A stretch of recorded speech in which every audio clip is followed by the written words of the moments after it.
रमा, शीला, मीना और राधा चारों दिखने में बहुत ही सुंदर थी। उनके जैसा रामगढ़ में कोई नहीं था। लेकिन रामगढ़ में लड़कियों को सिखाना मतलब एक बहुत बुरी बात मानी जाती थी। उन्हें दूसरों का धन समझकर सिर्फ चूल्हा चौका ही सिखाया जाता था। रामकृष्ण की बेटियां बहुत बहादुर थी और वो उन चारों को भी अपना बेटा समझता था। एक दिन रामकृष्ण और उसकी पत्नी मीरा अपनी चारों बेटियों को अपने पास बुलाते हैं और उनसे बातें करने लगते हैं। रामकृष्ण अपनी बेटियों को पढ़ाना चाहता था, लेकिन घर में एक बार ये बात उठाते ही बहुत बड़ा बवाल मच गया था। तो रामकृष्ण ने ये बात वहीं पर दबा दी और वो घर वाले जैसे कह रहे थे वैसे ही कर रहा था। एक दिन अपनी चारों बेटियों से भी बातें कर रहे थे। बातों बातों में रमा अपने पिताजी से, पिताजी क्या आप मुझे तैरना सिखाएंगे? मैं तैरना सीखना चाहती हूँ।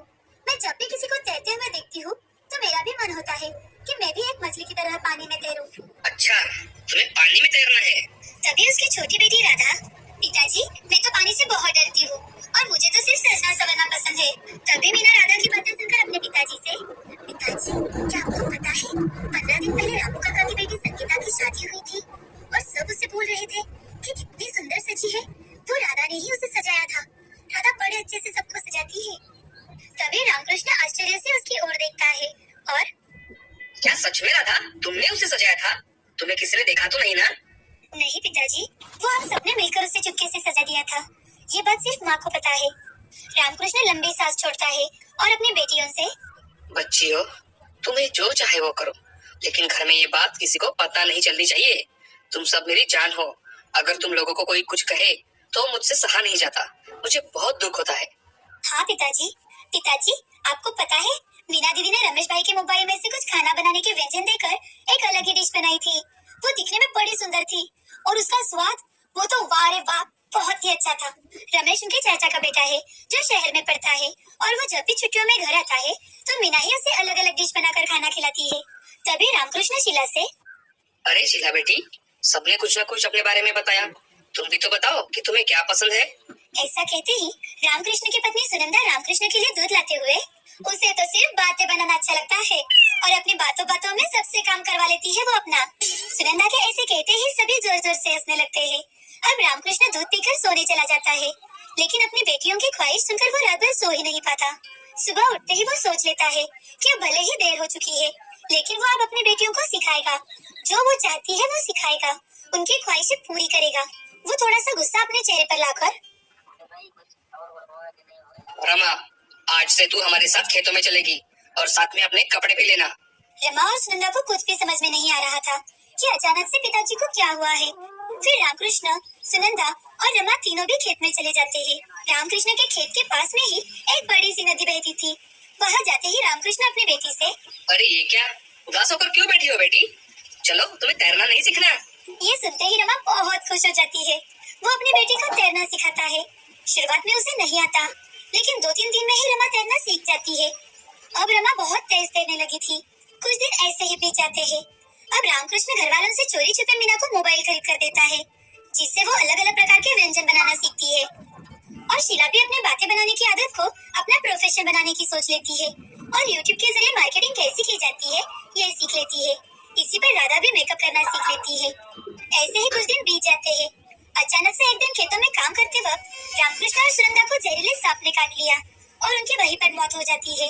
ये सुनते ही चारों बहनों पर जैसे पहाड़ गिर जाता है। वो चारों बहनें बहुत रोती है।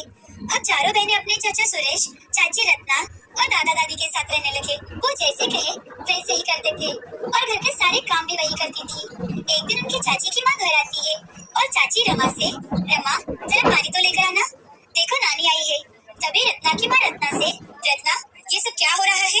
तुम उसे इतने लाड प्यार से क्यों बुला रही हो? तुम्हें पता भी है एक लड़की की शादी में कितना खर्चा होता है? और तुम्हारी जेठानी तुम्हारे लिए 4-4 लड़कियां छोड़ गई है पीछे।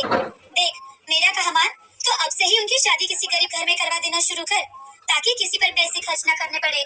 माँ ये क्या कह रही हो आप? अरे तेरा दिमाग है या माचिस की डिब्बी? अपने बेटे के बारे में तो सोच। उसके लिए भी कुछ बचाएगी या सारा इन्हीं चारों पर लुटा देगी? ये सारी बातें रमा सुन लेती है। उसे बहुत बुरा लगता है।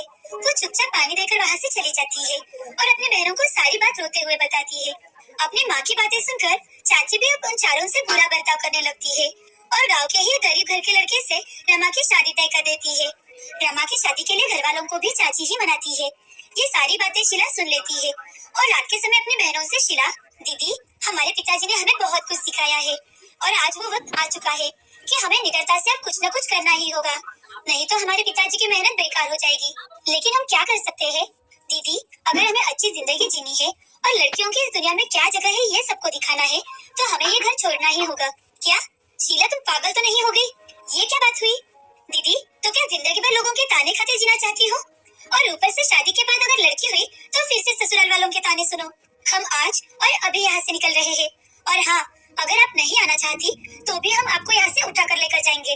आप हमारे माँ पिताजी हो, समझी? शीला निडर और बोलने में बड़ी ही शातिर थी। घर खोल देती है, रमा स्विमिंग कोच का काम शुरू करती है, मीना मेस चला रही थी, साथ ही यूट्यूब पर अपना चैनल शुरू करती है, और शीला भी एक कंपनी में मार्केटिंग एग्जीक्यूटिव के काम करती है। 2-3 साल में ही वो चारों एक ऊंचाई पर पहुंच जाती है और अब वो एक प्रतिष्ठित लड़कियां बन चुकी थी। गांव से शहर में पढ़ने गए बच्चों से दादा दादी अपनी पोतियों की तारीफ सुनते हैं और साथ ही उनके अच्छे काम की खबर भी अखबार में छपती है। अपने पोतियों की तारीफ सुनकर और अखबार में खबर पढ़कर वो शहर में चले जाते हैं। वहाँ पर जाकर उनका बड़ा घर, नौकर चाकर देखकर वो हैरान हो जाते हैं और फिर दादाजी और चाची उनसे माफी मांगते हैं। नहीं दादाजी, चाची जी, आप हमसे माफी मत मांगिए, हम आपसे छोटे हैं। लेकिन हाँ, मैं ये बात आपको जरूर बताना चाहूंगी कि लड़कियां लड़कों से बिल्कुल कम नहीं होती। अगर वो ठान ले तो पूरी दुनिया उसके बस बेटा, बहुत बढ़िया।